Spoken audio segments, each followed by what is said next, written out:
Hola a todos, bienvenidos a Avidev. En esta ocasión les voy a hablar sobre qué es la lógica de programación. He dividido este video en 8 puntos. En el punto número 8 les estaré dando consejos para que puedan llevar su lógica a otro nivel. Bueno, hablemos de la importancia de la lógica. Primero comencemos con la frase: escribir código es fácil, lo difícil es pensar. Aquí hay una gran brecha entre escribir código y la lógica, porque la lógica es esa capacidad en la que tú puedes abstraer un problema de la vida real al código, ¿ok? Y eso es algo, la lógica es algo que tú lo trabajas todos los días. Y aquí hay un ejemplo donde quiero plasmar: en algún momento me encontré con un código parecido a este while, donde una persona había usado un while como si fuera un if, y eso es algo que no tiene sentido. ¿Por qué? Porque básicamente solo queremos que ingrese si se cumple esta condición, y no habría necesidad de usar un bucle para esto. Incluso él aquí ubicó un break una vez que se cumpla, y es algo que tranquilamente se lo puede reemplazar con un if.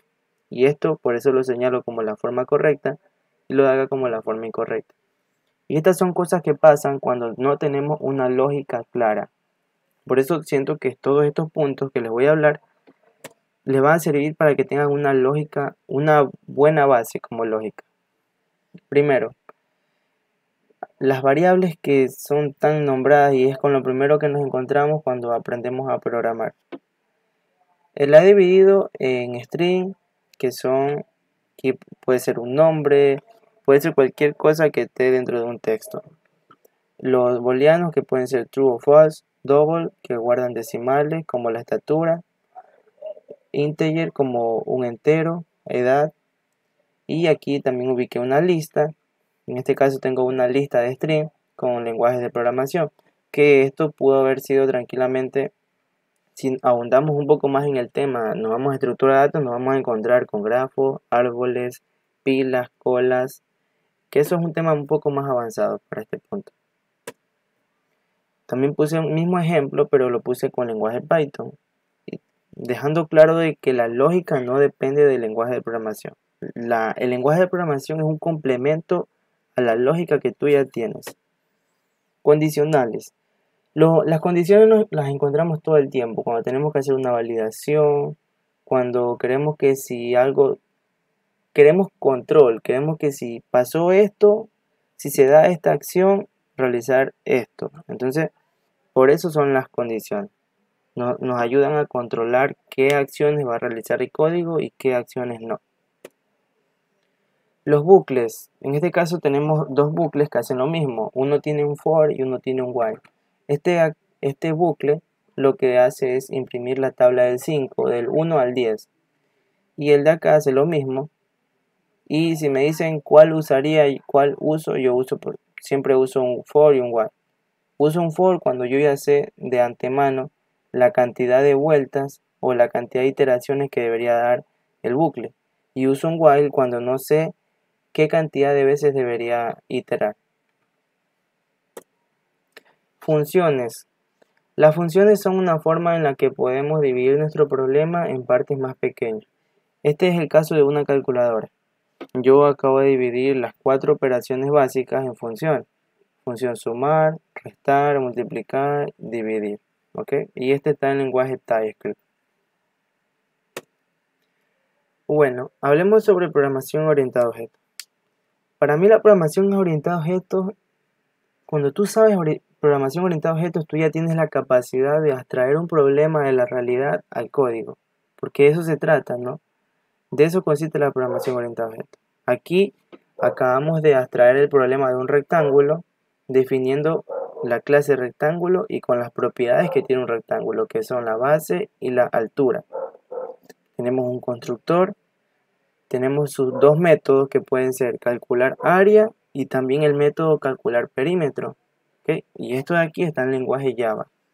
Yo me acuerdo cuando aprendí la programación orientada a objetos, por suerte tuve un excelente profesor. Vimos desde crear un diagrama UML, definir los métodos, y luego, gracias a que tuve una muy buena base de programación orientada a objetos, siento que por eso no me costó mucho aprender a programar, porque ya cuando tuve que hacer cosas más difíciles tenía esa capacidad de abstraer los problemas. Y luego también cuando aprendí base de datos, cuando tenía que hacer los diagramas de entidad-relación, yo ya tenía esa capacidad de extraer los atributos de una entidad, porque ya lo había visto con programación orientada a objetos. Cuando esto es algo que van a ver lenguajes que van a tener tipado fuerte y tipado débil. Aquí hay un claro ejemplo. JavaScript tiene tipado débil y TypeScript tipado fuerte, como puede ser C#, Java, que también tienen tipado fuerte. En lo personal, cuando son proyectos mucho más serios, proyectos escalables, donde vamos a tener mucho código, realmente lo ideal es usar con tipado fuerte. Si nos gusta JavaScript, pues podemos usar TypeScript, que está basado en JavaScript, pero con tipado fuerte. Y aquí tenemos un ejemplo.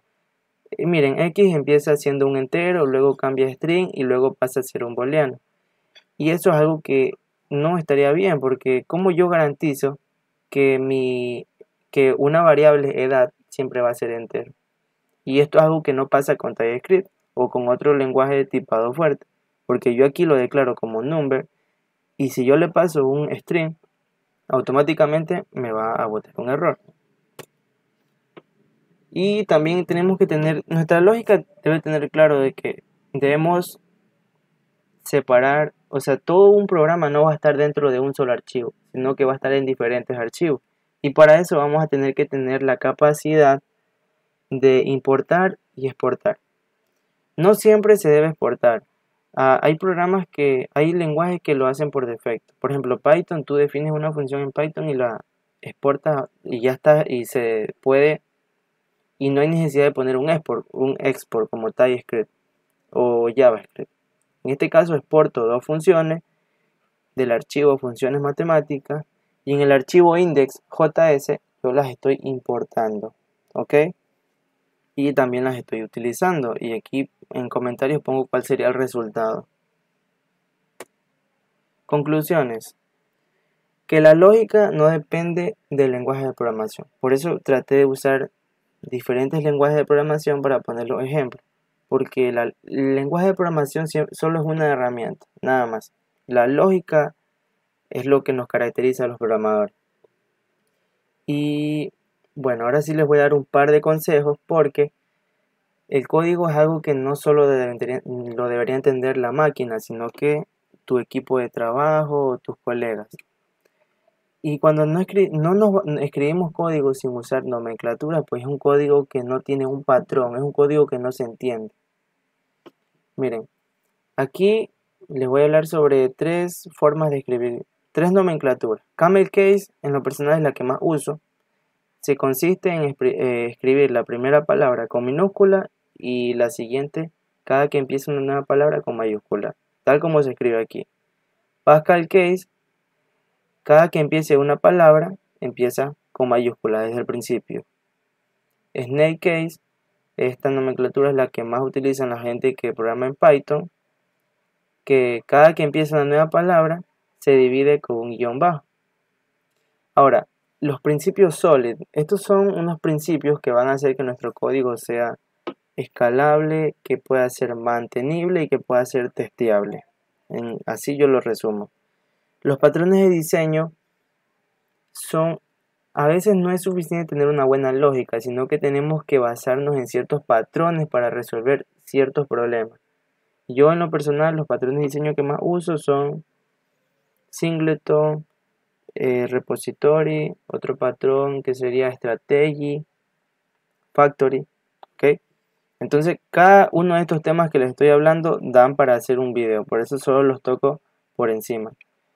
TDD y DDD. Básicamente TDD consiste en que primero haz el test y luego haz la funcionalidad.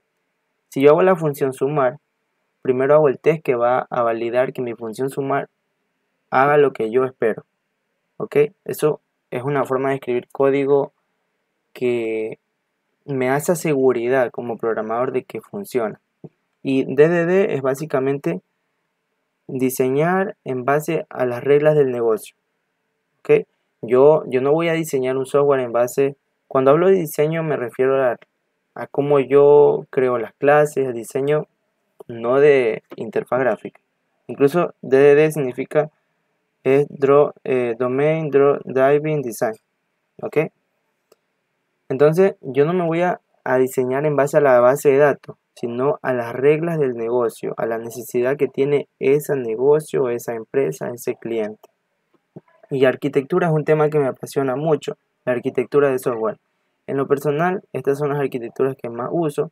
Como mínimo deberíamos usar una arquitectura de N capas porque debemos tener separado en capas, por ejemplo, podemos tener la capa, si hacemos una REST API, una capa para las rutas, otra capa para los controladores, otra capa para los servicios, de pronto una capa de modelos, ¿ok?